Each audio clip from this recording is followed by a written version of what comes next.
Assalamualaikum warahmatullahi wabarakatuh. La hadratin Nabil Mustafa Muhammad sallallahu alaihi wasallam wa azwajihi wa dhurriyyatihi wa ahli baitihi ajma'in. Allahumma hayyi jamil anbiya wal mursalin wa syuhada wa salihin wa nabiyina Hidayah nabiyina Ilyas nabiyina Sulaiman wa nabiyina Ibrahim wa jami' sahabati Rasulillah wa sahabatil bada wa sahabatil ukhud wa amatin Nabi Sayyidina Abbas wa Sayyidina Hamzah wa khulafai wasidin Sayyidina Abu Bakar Siddiq, Sayyidina Umar, Sayyidina Utsman, Sayyidina Ali karamallahu wajhah radhiyallahu anhum ajma'in wa ummahatil mu'minin sadati Khadijah wa sadati Aisyah wa sadati Fatimah Tijarah wa sababaini fil jannah Sayyidina Hasan wal Husain wa a'immatil arba'atil mujtahidin wa muqallidina fiddin Imam Abu Hanifah, Imam Malik, Imam Ibn Hanbal wa Imam Syafi'i radhiyallahu anhum ajma'in wa jami'il awliya aynama kanu masyariqil ardi wa magharibiha bariya Husain Syaqutbi wa Bani Sumadani Syekh Abdul Qadir Al-Jilani qaddasallahu sirrahul aziz wa Syekh Asyaqati Syekh Ma'ruf Al-Karahi wa Syekh Yusuf Al-Hamdani wa Syekh Junaid Al-Baghdadi wa Syekh Abdul Muqaddam Al-Hadramuti wa Syekh Hasan Azadili wa Hujjatul Islam Al-Imam Al-Ghazali wa jamil awliya itu Syekh Jawi Sunan Wali Songo Sayyidina lahumul Fatihah. Bismillahirrahmanirrahim. Alhamdulillahirabbil alamin.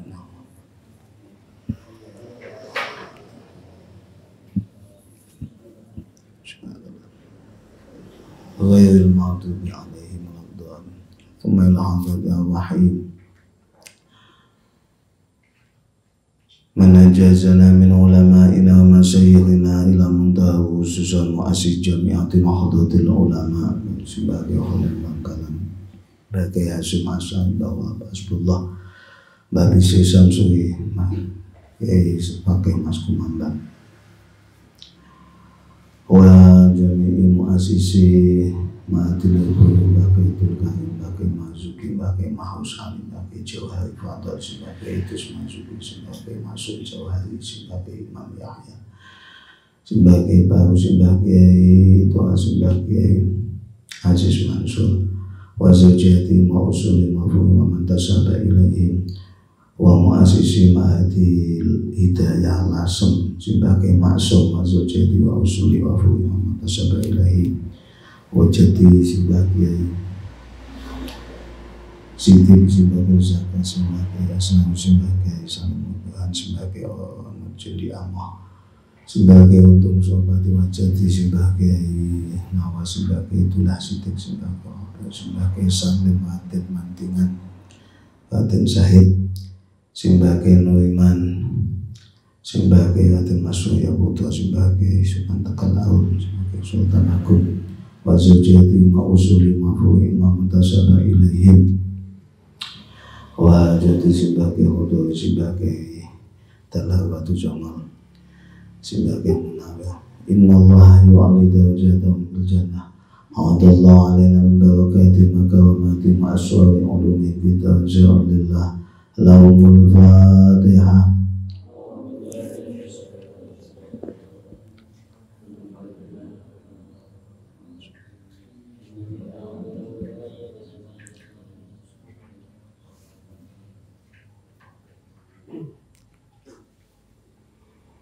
Wa na'udzubillahi hadrati mu'allifi hadzal kitab hadratu Syekh Baqi Hasyim Asy'ari wa abi Syekh Nazamuddin Musa'izin al-Matadu innallaha yu'li darajatan bil jannah Allah alaina min barakati makaromati ma'asyafi ulumi kitab lahumul fatihah.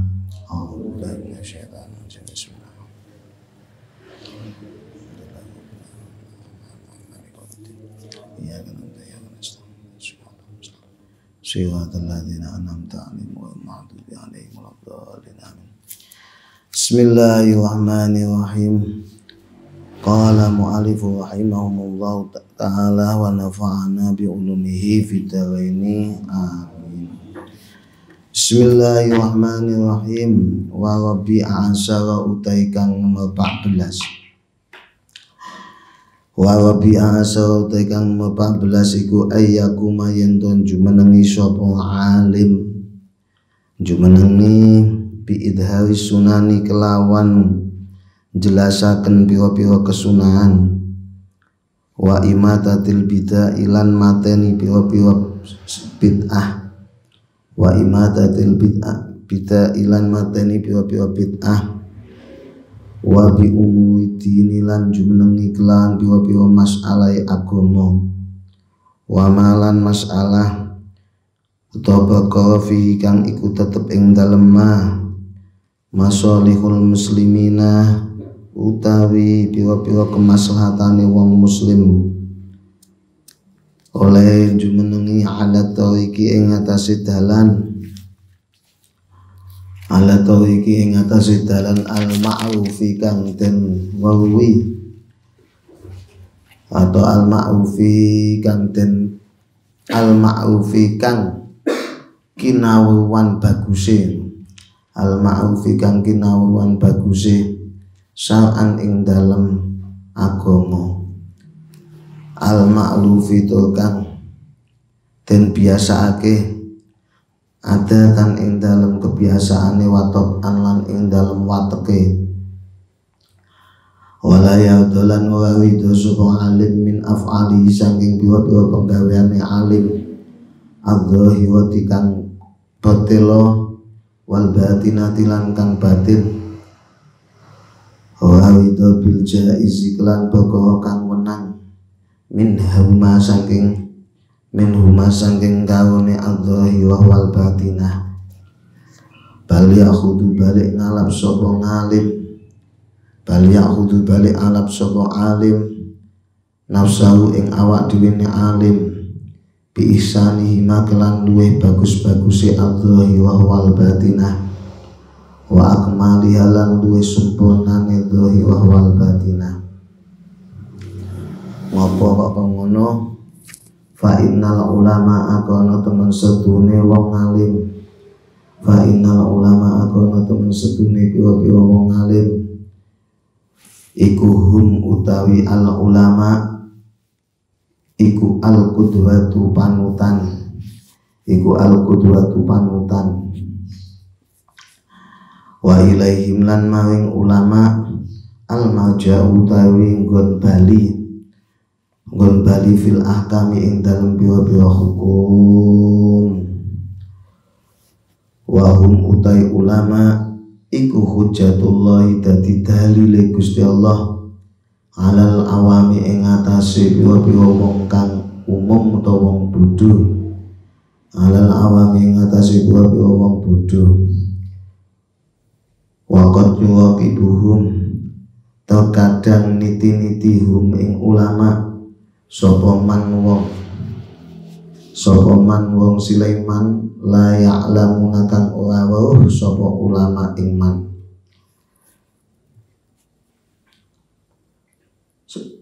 Oh nganu napa menculang nggih. Nun sewu. Fa innal ulama akon temen-temene pira-pira wong alim iku hum utai ulama iku al qudwatu panutan, wa ilaihim lan maring ulama al marja utai gon bali fil ahkami ing dalem pira-pira hukum, wa hum utai ulama iku hujjatullah dadi dalile Gusti Allah alal awami ing atase pira-pira wong kang bodho, wa qad yuqibuhum lan terkadang niti-niti ing ulama sapa al akhidu wong kang ngalap nganhum saking ulama min haitsu la yang duna saking sekirane ora ningali sapa ulama,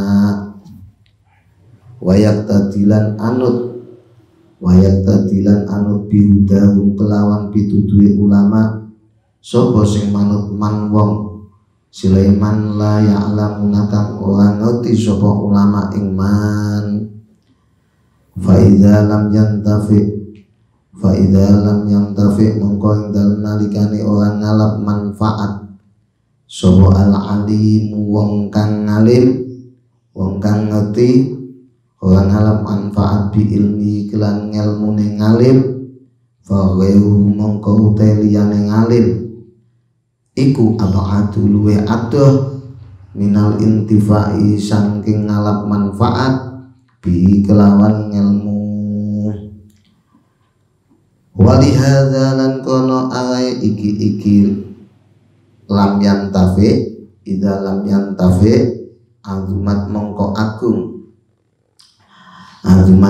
agung apa zalatul alimi kelirune utawa keplesete wong alim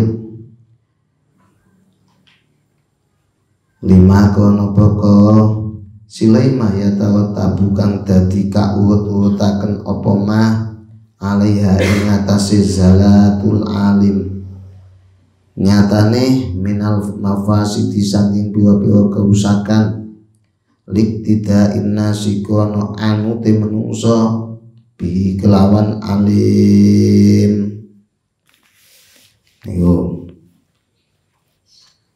Jadi dalam kesempatan hari ini kita mengkaji perilaku atau akhlak yang ke-14 yang mesti dilakukan oleh para orang yang diamanai ilmu oleh Allah seperti para kiai, ustadz, guru-guru ngaji. Ini yang ke-14 adalah ayyakuma biidharis sunan.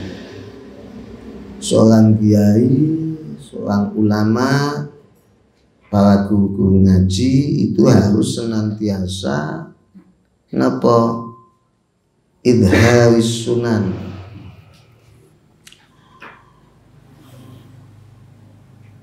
menampakkan kesunahan Rasulullah Sallallahu Alaihi Wasallam dalam perilakunya. Niku. Ya paling ndak ketika menjalankan sholat, misalkan di samping sholat wajib, sholat fardu yang dijalankan para alim, para kiai itu juga harus paling tidak menjalankan ayyakuma biidharis sunan. Dalam hal ini ya melakukan sholat sunnah qobliyah, ba'diyah, nggih. Itu kalau yang semisal contoh dalam ibadah mahdhahnya. Kalau yang kesunahan yang bukan terkait dengan ibadah yang mahdhah, itu semisal contoh kesunahan dalam kehidupan sehari-hari kados dene iktsarus shadaqah, memperbanyak sedekah. Paham ya? Ngeten niku.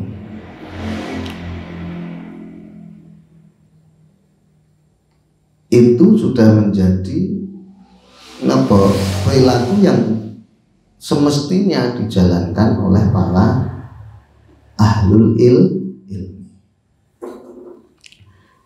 Di samping niku wa imatatil bidah, harus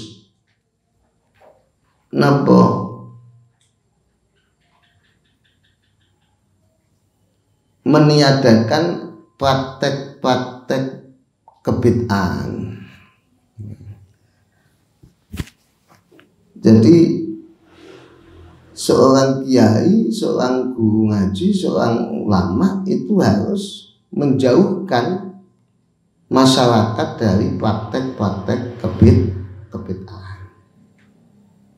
Hal-hal yang masuk kategori bid'ah. Lah, dalam persoalan bid'ah niki bisa kita kaji di dalam kitab usul fikih.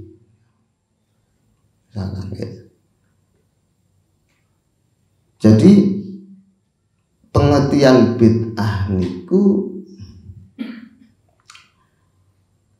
tidak kemudian diartikan sebagaimana umumnya orang memberikan penjelasan soal bid'ah.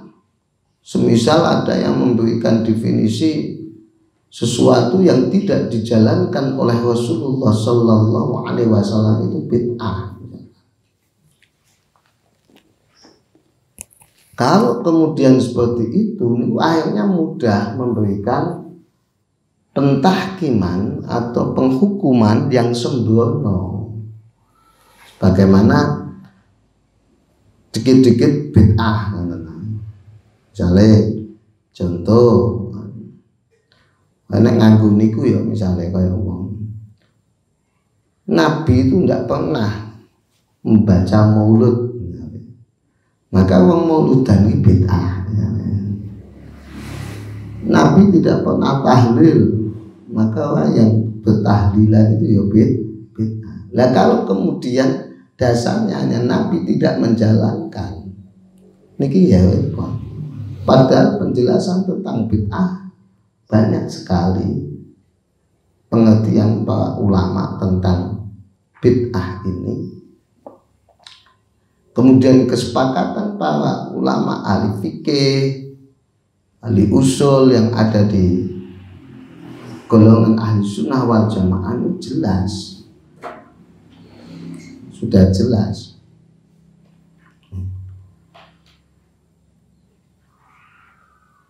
Ma yukhalifus sunnah, ini sesuatu yang menentang kesunahan Nabi.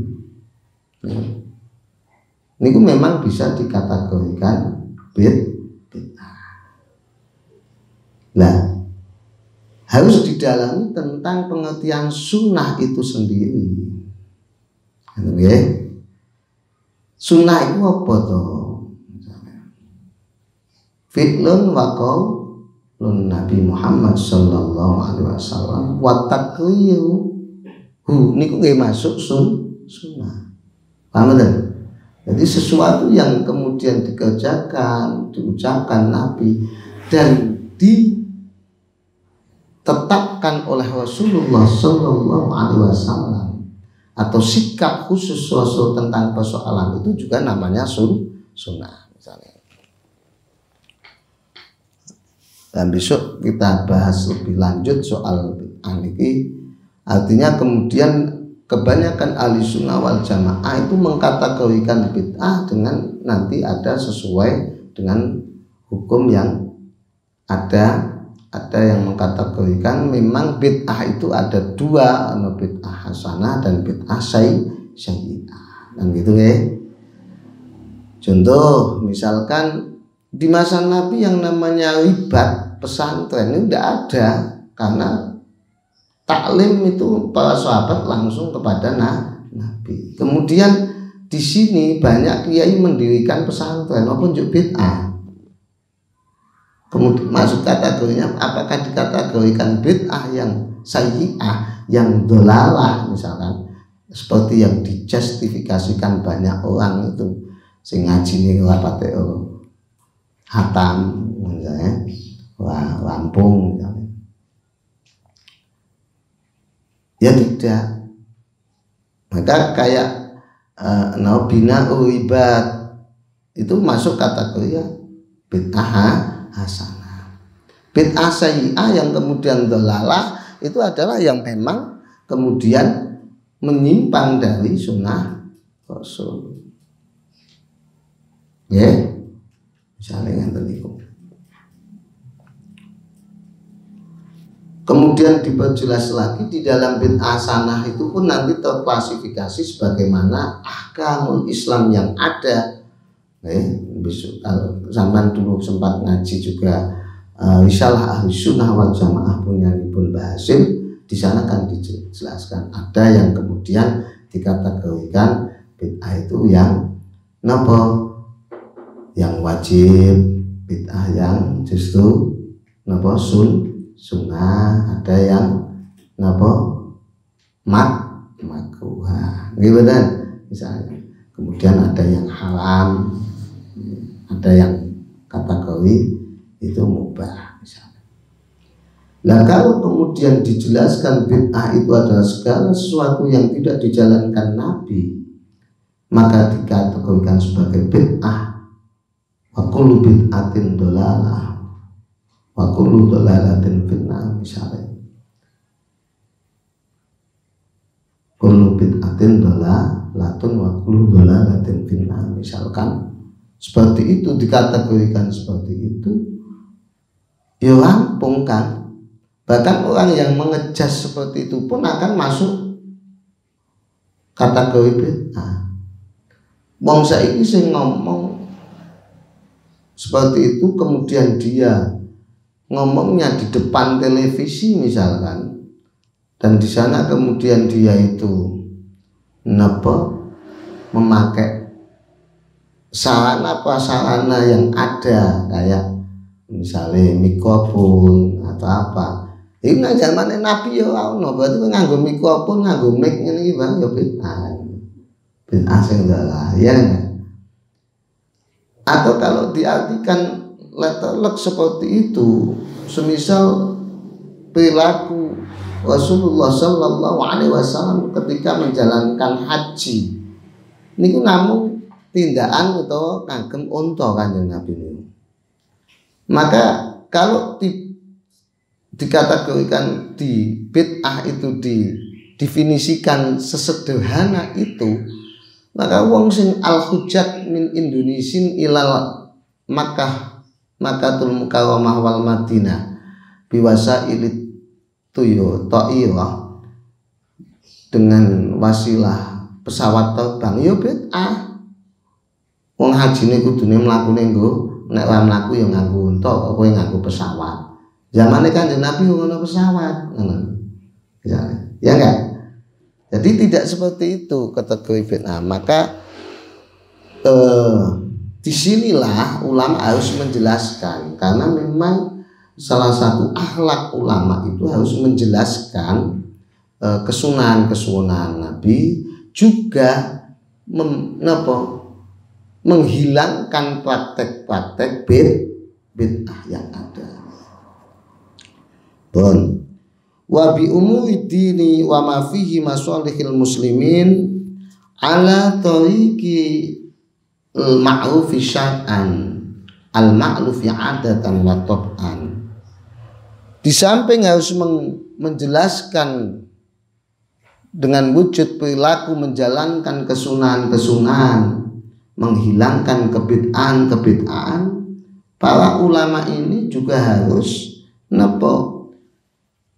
memegang, mengendalikan persoalan-persoalan agama yang dimana di dalam persoalan itu mesti ada kemaslahatan bagi orang muslim. Jadi menjaga hukum-hukum yang mestinya hukum itu bersandar kepada kemaslahatan bagi orang muslim dengan cara yang sudah diketahui kebaikannya, dengan cara yang baik secara agama, dan juga terbiasa dalam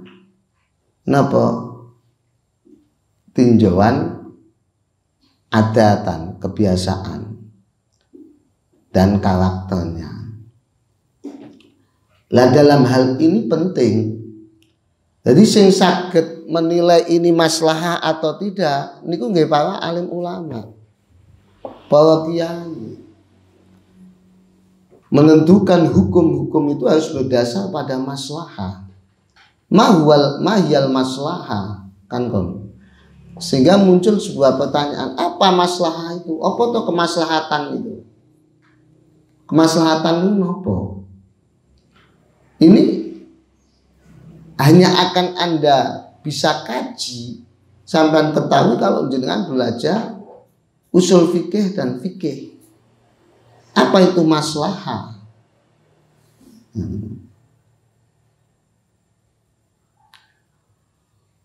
Kemaslahatan itu,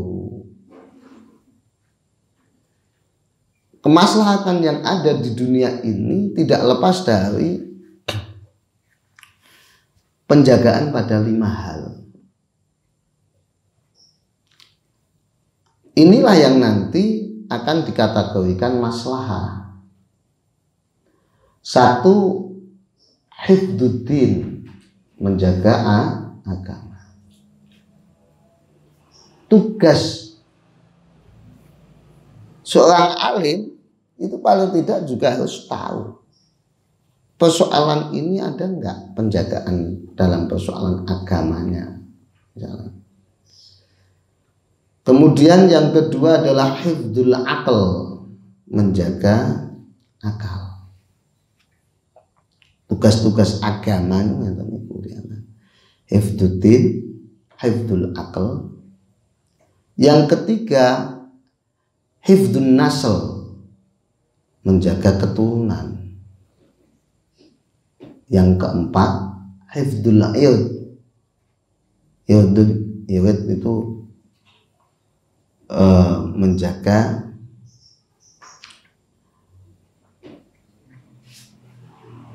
nilai kehormatan, sifat keperwilaian. Yang kelima adalah hifdzul mal, menjaga harta. Jadi syariah diturunkan niki berdasar pada adanya kemaslahatan ini. Nah, kemaslahatan itu apa? Ya menjaga perkara 5 itu. Jadi hukum-hukum yang muncul di dalam agama harus berdasar pada itu. Semisal contoh, kenapa harus bertauhid? Karena hifdzuddin. Kenapa harus ada agama itu?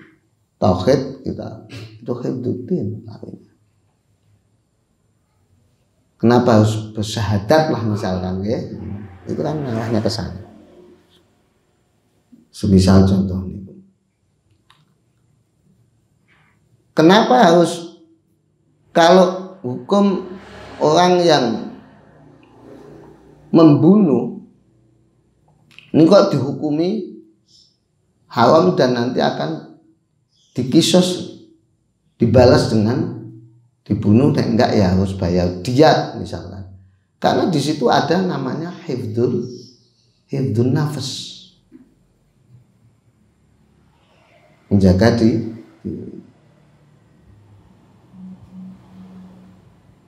hifdzun nafas atau bahasa hifdzul irdi tadi. Jadi hifdzuddin, hifdzun nafas, hifdzul ilm, hifdzul aqli, hifdzul aqli, hifdzun nasli, hifdzul mal.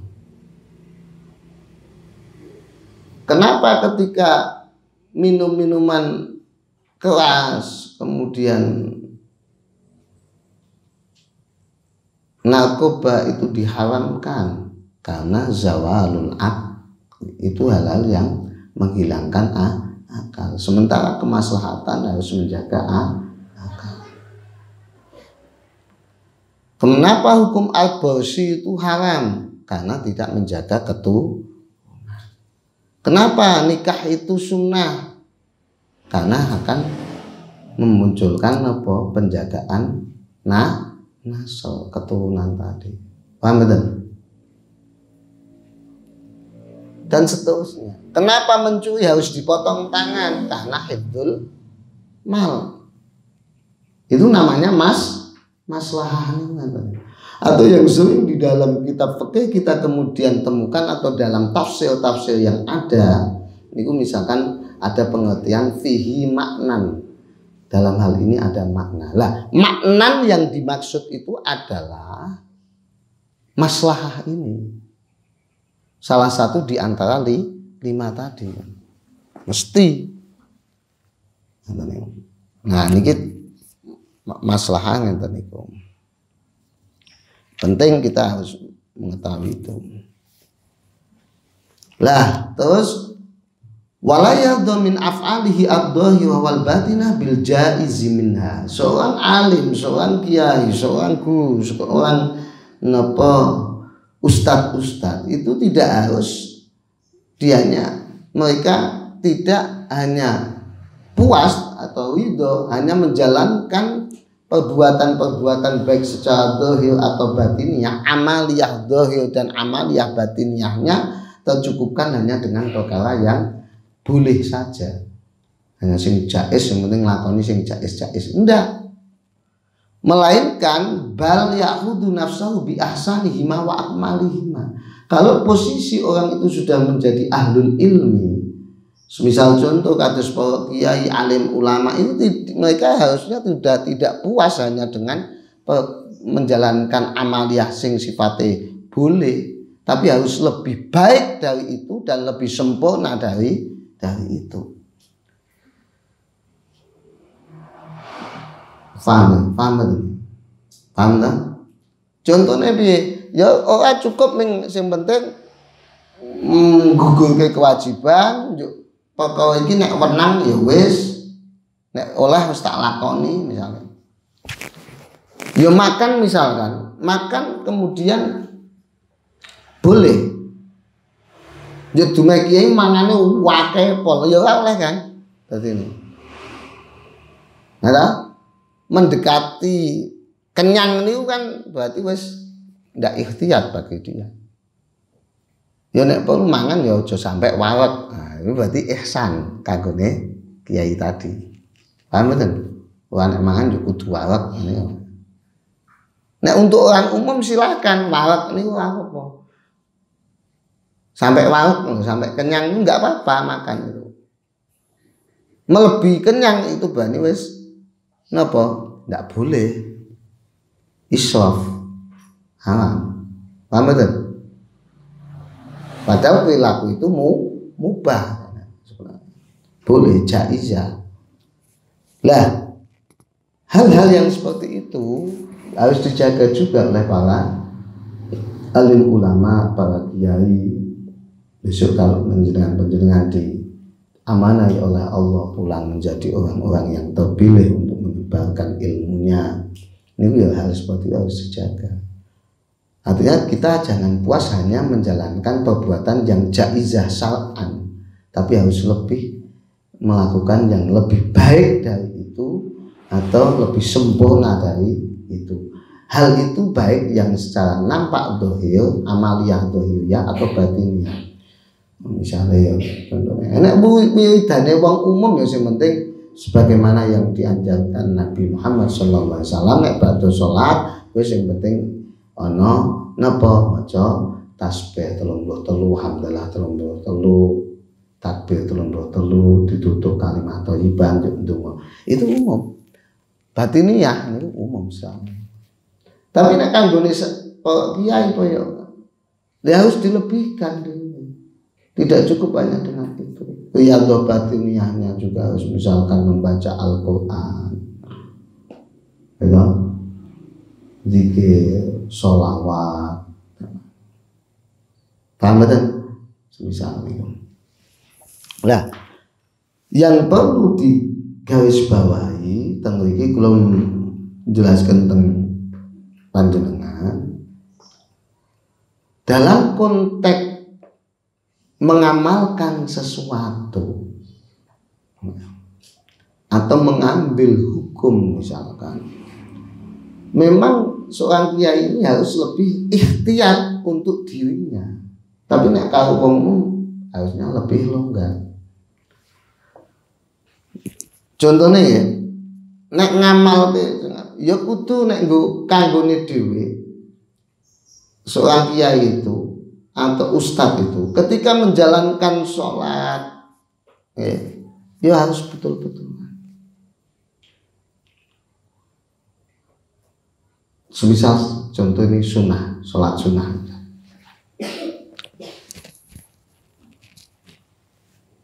Menjalankan sholat sunnah misalkan, kayak sholat tarawih. Karena posisi sholat tarawih itu kiai bersamaan dengan masyarakat. Masyarakat punya kesibukan yang luar biasa. Maka nek sholat tarawih, ya cepet, gak apa-apa. Karena memudahkan bagi jamaah. Tapi nek sholat sunnah dewe, ya aja cepet-cepet. Ngira? Dia harus lebih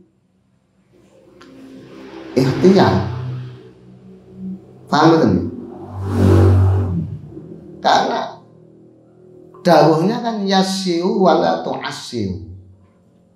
Ketika kita itu memberikan konsumsi pada orang umum, orang awam, niku ya dalam memberikan hukum misalnya yasiu wala tu'asiu, pemudahlah, jangan kamu persulit. Sholat sunnah tarawih kowe indi macane ora sak rampungan Al-Qur'an ya bengep wong ora. Paham betul? Jujur kalau nek misalnya ngomong sing seperti itu sepakat kalau misalnya sholat tarawih banten sepakat. Kan betul khusuk itu bukan urusan posisi orang kiai. Dawuhe memang seperti itu. Paham betul? Dawuhnya memang seperti itu. Yasiru wala tu'asiru. Lah hal-hal yang seperti ini memang hanya diberikan oleh Allah pada orang-orang tertentu. Dalam Al-Quran disebutkan yu'til hikmata mayyasha wa may yu'til hikmata waqad utiya khairan katsira. Barang siapa yang diberikan hikmah, itu adalah orang yang sudah diberikan kebaikan yang luar biasa. Lah hikmah itu apa? Beberapa tafsir menjelaskan itu ada ilmu manfaat. Lah kandungan sebenarnya hikmah itu nopo? Ya niki wong sing iso menilai mana maslahah tadi. Paham kan? Masalah yang saya sebutkan tadi. Itu memang garapannya wong-wong ulul albab, wong-wong sing duwe akal sempurna.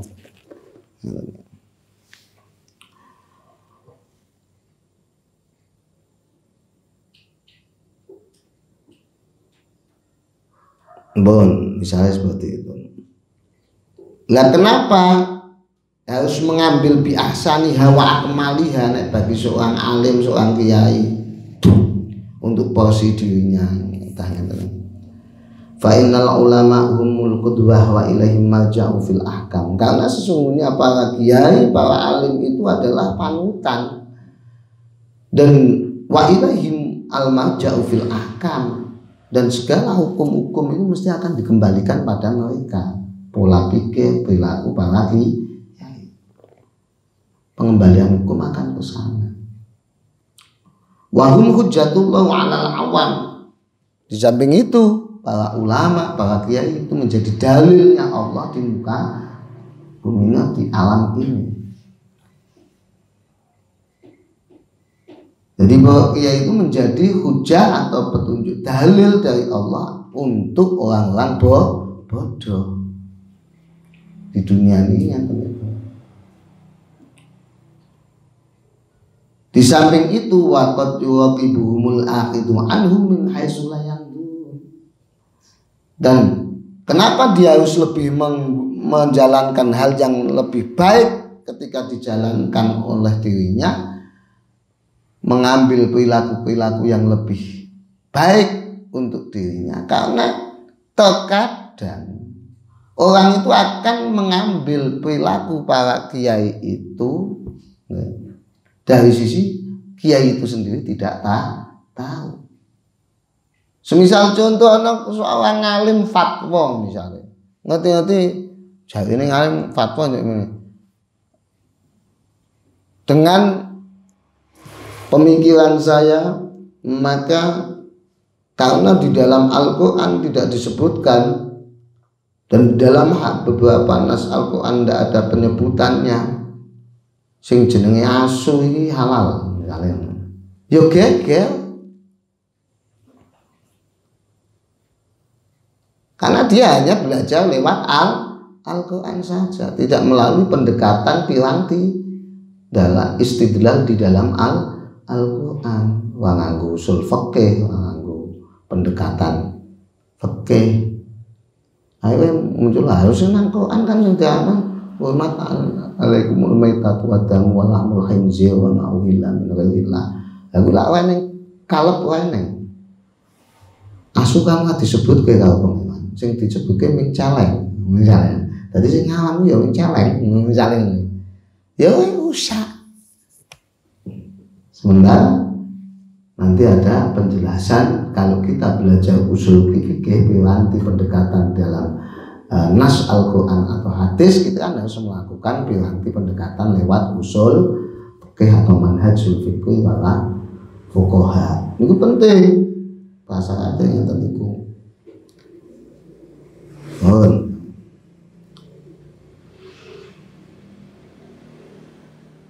Wa yaqtadi bihudahu man lam ya'lamun. Dan kenapa ulama para kiai harus melakukan lebih dari hal yang diperbolehkan, tapi harus lebih pada tingkatan yang lebih baik dan sempurna, karena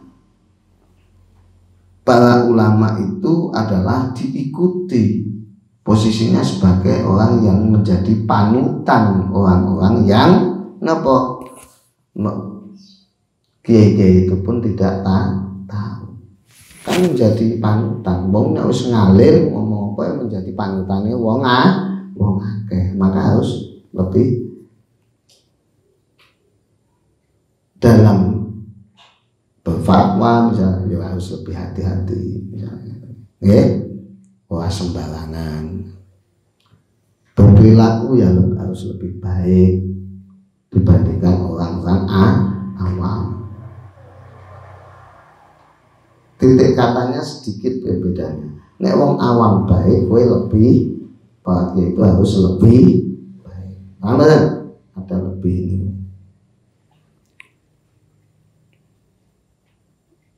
Nah,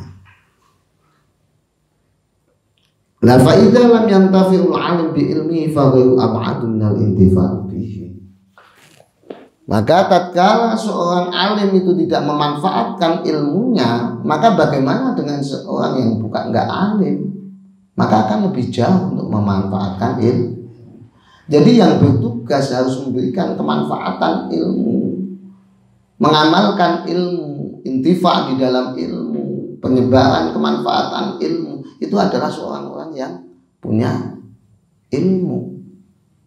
Para kiai, ustadz, guru itu harus memanfaatkan ilmu, sehingga orang bodoh pun juga mau intifaul ilmu.